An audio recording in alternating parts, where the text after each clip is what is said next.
I have to hold this up because it keeps falling over. But hello and welcome back to my channel. Today I have the WWE Ultimate Edition CM Punk. Of course, if you've watched my channel at any point in any time, you may have noticed I'm a big CM Punk fan. So this is something very special to me because, of course, I love Ultimate Editions and I love CM Punk.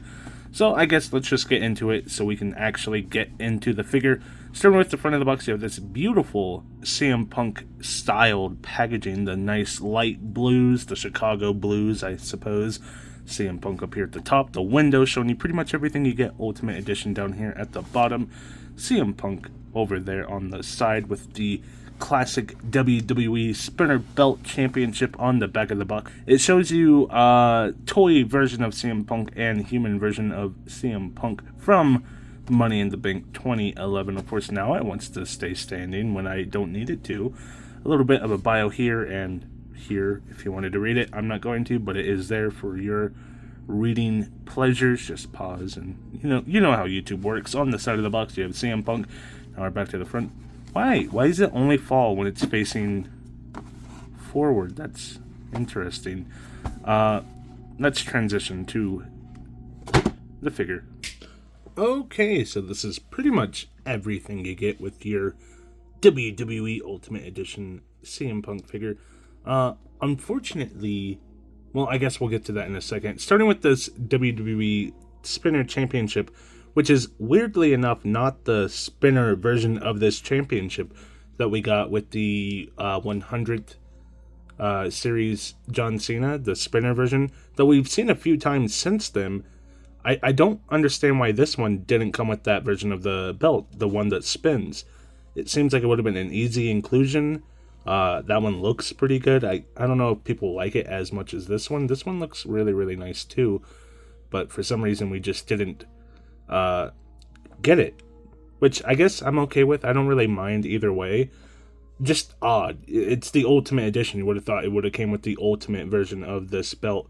Though I do like this one. This one I couldn't actually get onto the figure. The little rubber nubbies would not go into the holes. I had to kind of take it off, force it on, and then he had to hold it the way he was holding it. But very annoying. The holes seem maybe a little too small. I don't know. Mild complaints. Then we have alternate head sculpts, starting with this head sculpt, which a lot of people have discussed the fact that it's pretty interesting. It is a nice choice. It's just a very situational head sculpt, so it's not really something you can use outside of specifically one type of pose, being the end of the match where he blows the kiss and runs off into the crowd. You can't really use this in any other context, so it is a little wonky, a little weird. I do wish we would have gotten maybe a different head sculpt than this one. This one's cool. It's just kind of like weird. But I do like that one. This one is, a yelling head sculpt. We do have to have yelling head sculpts with every single Ultimate Edition for some reason. This one looks okay, I guess. I don't know. I don't like the yelling head sculpts because they're just, again, it's a context in which I'm not going to use that head sculpt pretty much ever. But this one's okay. The likeness is a little weird. It's a little squished. It kind of looks a little bit more like,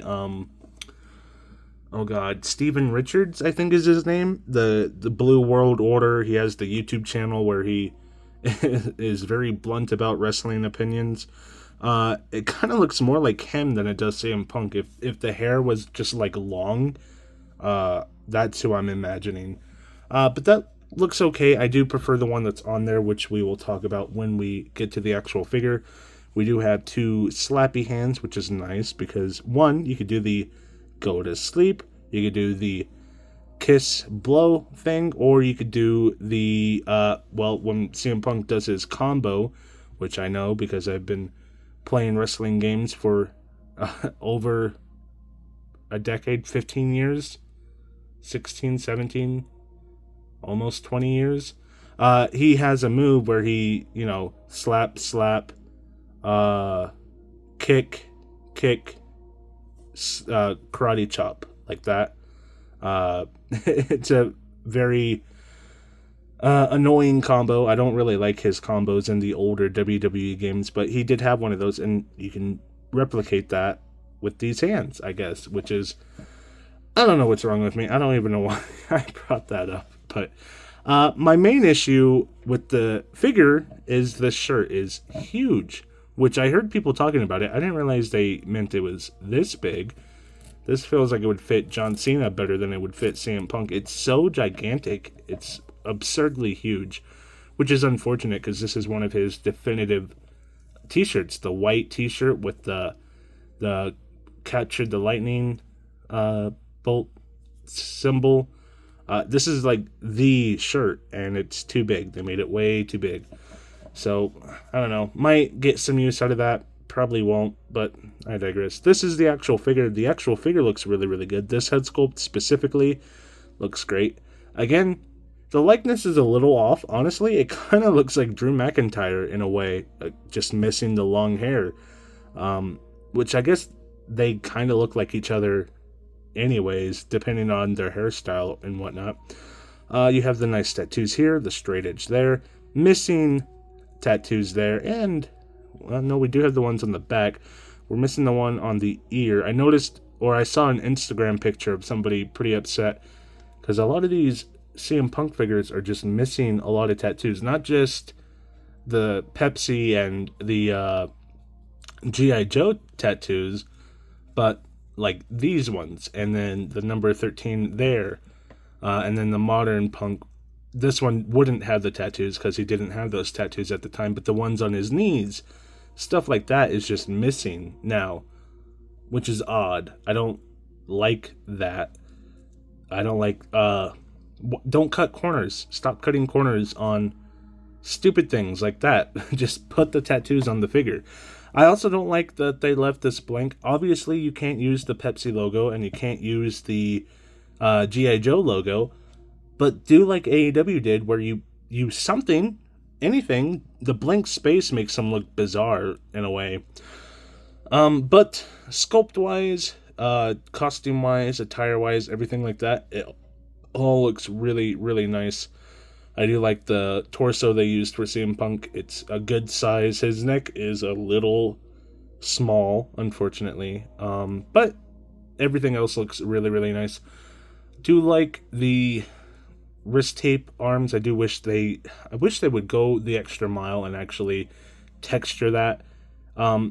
Every year, these figures make small improvements, be it the double jointed pinlessness, the drop down hips, whatever it is, they make improvements to True FX.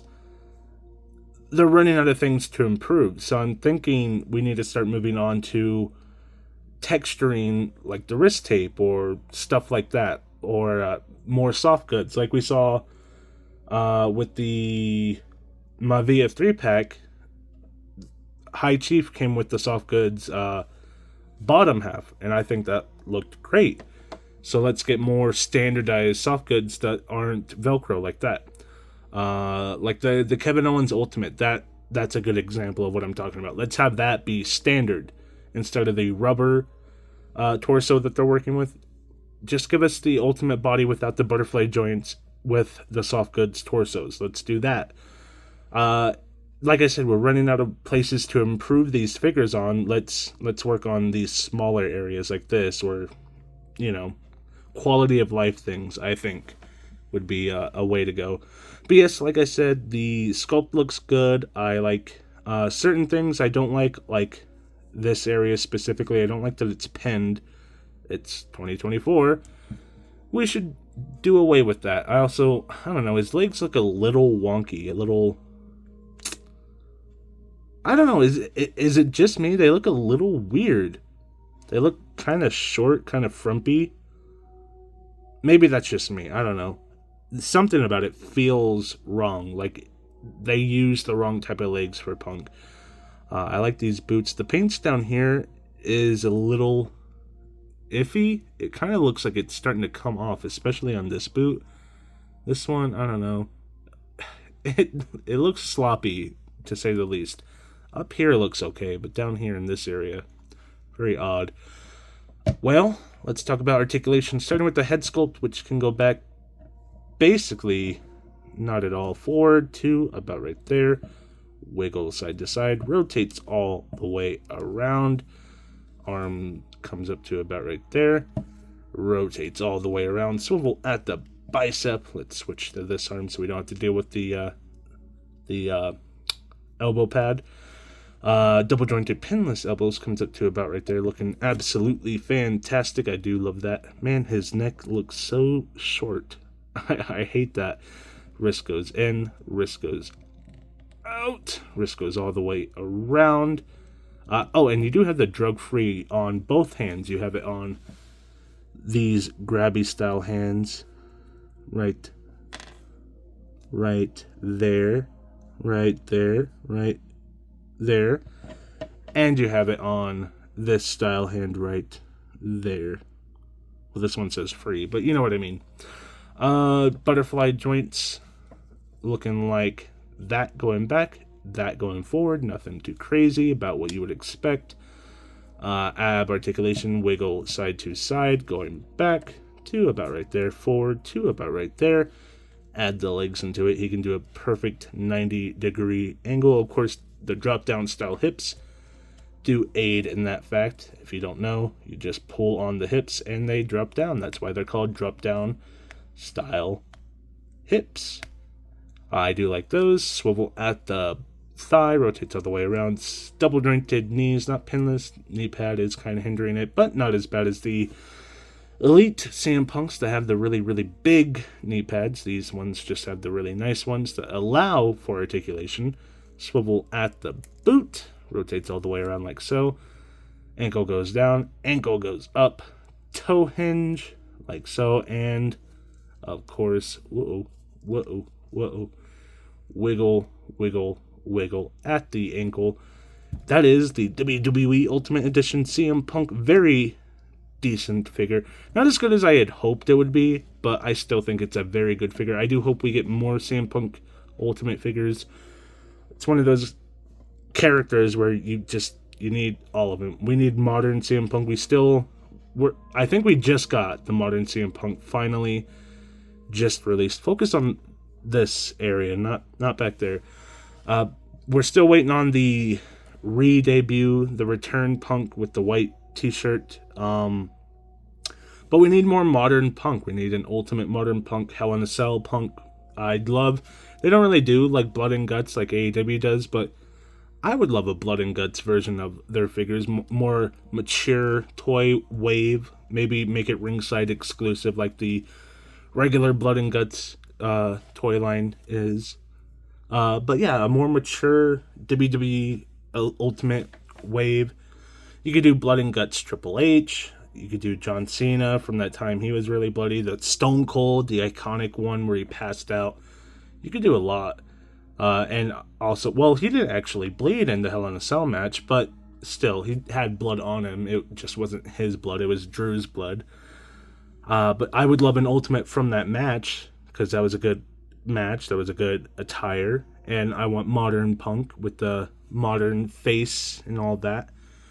And I just want more Ultimates of CM Punk, just because he's my guy.